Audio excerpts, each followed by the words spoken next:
50% of CEOs report feeling lonely in their roles.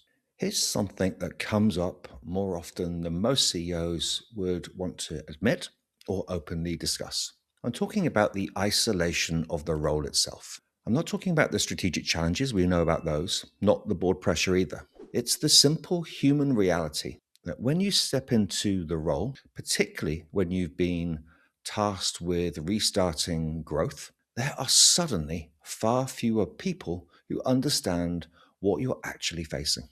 The data on this is striking. 50% of CEOs report feeling lonely in their roles, and 61% believe it negatively impacts their performance. A 2024 survey found 55% of CEOs experienced mental health challenges in the previous year, a jump of 24 percentage points from just the year before. This isn't about weakness or inadequacy.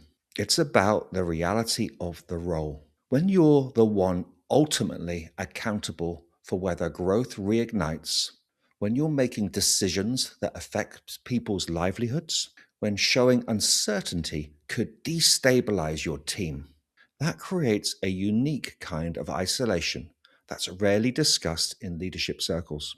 Here's what we're exploring in the next few minutes: why loneliness happens, why it matters more than most boards realize, and what actually helps. Because this isn't just a personal challenge, it's a performance issue that affects your ability to make clear decisions under the time pressure you're facing. Here are a few of Brené Brown's perspectives on vulnerability and leadership. Brown's research fundamentally challenges the traditional leadership narrative that showing vulnerability undermines authority. Her work demonstrates the exact opposite. Vulnerability, which she defines as uncertainty, risk, and emotional exposure, is actually the foundation of courageous leadership. According to Brown, there's no courage without vulnerability. Leaders who believe they can navigate uncertainty with old command and control setups are operating from an outdated playbook. We're not neurobiologically wired for the level of uncertainty today's CEOs face. Yet those who build the capacity to acknowledge their own fears and uncertainties become more effective, not less. Brown emphasizes that vulnerability isn't about oversharing or having blurry boundaries. It's not about working your stuff out with your team. Rather, it's about being willing to show up and be seen when you can't control the outcome, which describes nearly every day in a growth focused CEO's first year. Her framework for daring leadership rests on three principles. You can't access courage without engaging with vulnerability. Self-awareness and self-love matter. Who you are is how you lead. And courage is contagious. When leaders model it, it creates permission throughout the organization. Brown argues that leaders who lack the capacity to understand and discuss people's fears and feelings will not be leading in the future. This isn't soft skills, it's the hard work of building psychological safety while maintaining high standards of admitting I don't know, while still providing direction of sharing appropriate challenges without burdening the team inappropriately. In her most recent work, Brown talks about straddling the tension between the speed of technological change and the slower pace of human connection.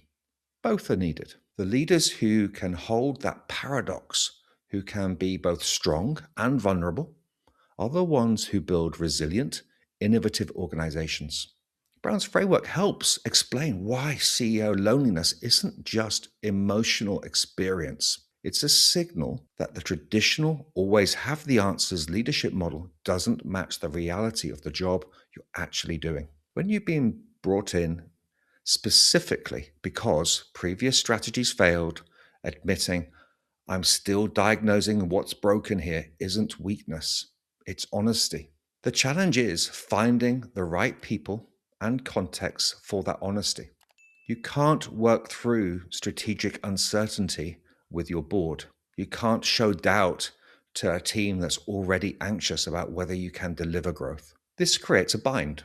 The very experiences that would help you think more clearly, talking through your hypotheses, stress testing your assumptions, acknowledging what you don't yet understand, feel too risky to share with the people immediately around you. Tomás Saporito's perspectives on CEO isolation are also super interesting. His research provides the clearest data on CEO loneliness as an organizational issue, not just a personal one. His work shows that this isn't a marginal phenomenon.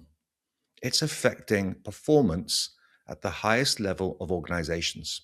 According to Saporito, the loneliness stems from the heavy burden of leadership and decision making, particularly during crises. CEOs look to their boards, senior executives, and operational managers for support, but they often find the perspectives they receive don't fully address the weight of ultimate accountability.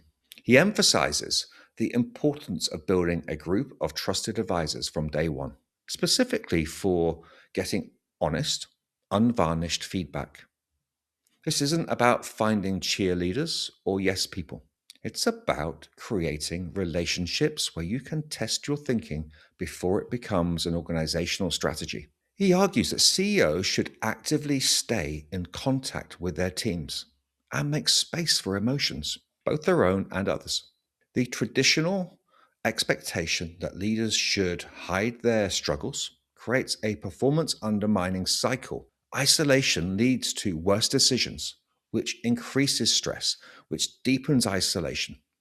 His framework suggests that recognizing feelings and working proactively through them isn't optional for today's CEOs.